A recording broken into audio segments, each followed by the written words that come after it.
அரசியல் தெளிவூட்டும் சாணக்கியாவின் 6ஆம் ஆண்டு விழா சென்னை சேத்துப்பட்டு லேடி ஆண்டாள் பள்ளியில் நாளை சனிக்கிழமை மாலை 5 மணி முதல். அழைக்கிறார் ரங்கராஜ் பாண்டே. அனைவரும் வருக, அனுமதி இலவசம். நீல பட்ஜெட் எதுவுமே இல்லாத பட்ஜெட், அவ்வளவுதான். வெற்று பட்ஜெட். இன்னைக்கு தமிழ்நாட்டுல என்னென்ன நிகழ்வுகள் அதிகமா இருக்கிறதோ அதை பற்றி கொஞ்சம் கூட கவலைப்படாத பட்ஜெட். சண்டை போடுறதுல இருக்கிறாங்களே தவிர தமிழகத்தை கொஞ்சம் கூட உயர்வு செய்வதற்கு இந்த பட்ஜெட்ல அவங்க எந்த கவனமும் செலுத்தல. கேஸ் 100 ரூபாய் மானியம் கொடுக்கப்படும் என்று சொன்னார்கள். 4 ஆண்டுகள் நிறைவாகிவிட்டது, இன்னும் கொடுக்கப்படல. அதற்கான நிதி ஒதுக்கப்படல. ஆக நீங்கள் வாக்குறுதி கொடுத்ததற்கு கூட நீங்கள் அதற்கான நிதி ஒதுக்கவில்லையே. நீங்கள் என்ன நினைத்து இந்த பட்ஜெட்டை தாக்கல் செய்திருக்கிறீர்கள்?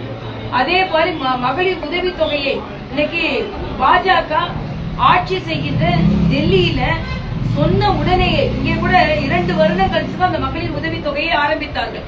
நான் கூட சொன்னேன், 2 வருஷம் கழிச்சு மகளிர் உதவி தொகையை ஆரம்பிக்கிறீங்க, அதனால 2 வருஷத்துக்குள்ள மகளிர் உதவி தொகை கொடுக்கணும்னு நான் சொன்னேன். ஆனா இன்னைக்கு ஆட்சிக்கு வந்து சில நாட்களுக்குள்ளேயே 2500 ரூபாய் டெல்லி அரசினால், பாரதிய ஜனதா கட்சி அரசினால் கொடுக்கப்படுகிறது.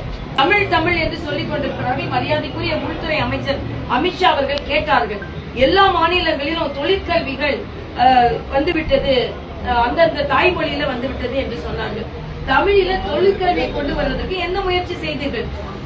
இன்னைக்கு புதிய பஸ்கள் வாங்குறதுக்காக 3000 கோடி ஒதுக்கப்பட்டிருக்கிறது என்று சொல்கிறார்கள். இதுக்கு முன்னால் உள்ள பஸ் எல்லாம் என்ன ஆச்சு? முன்னால் உள்ள பஸ் எல்லாம் இதுக்கு முன்னால் ஒதுக்கிய பஸ்கள் என்னாச்சு?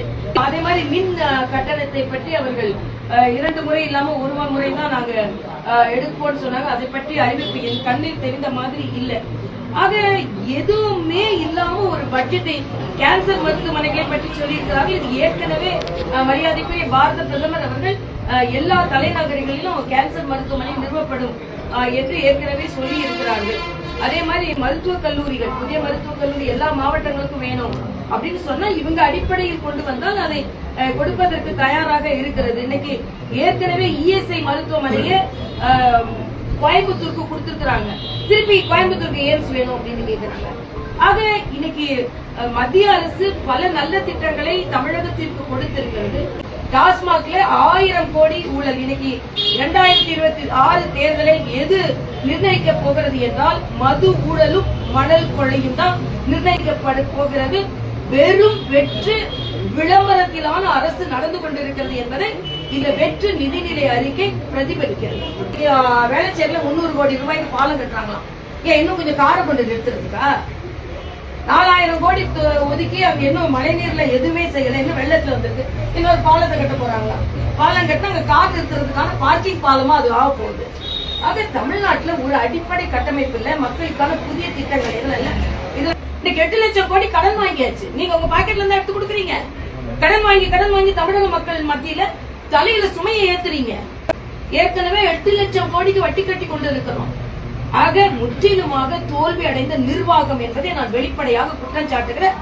மாநில தலைவர் சொன்னது மாதிரி இந்த மது ஆலை ஊழல் எப்படி டெல்லி, தெலுங்கானாவில் எதிரொலித்ததோ அதே போல தமிழகத்தில் எதிரொலிக்கும்.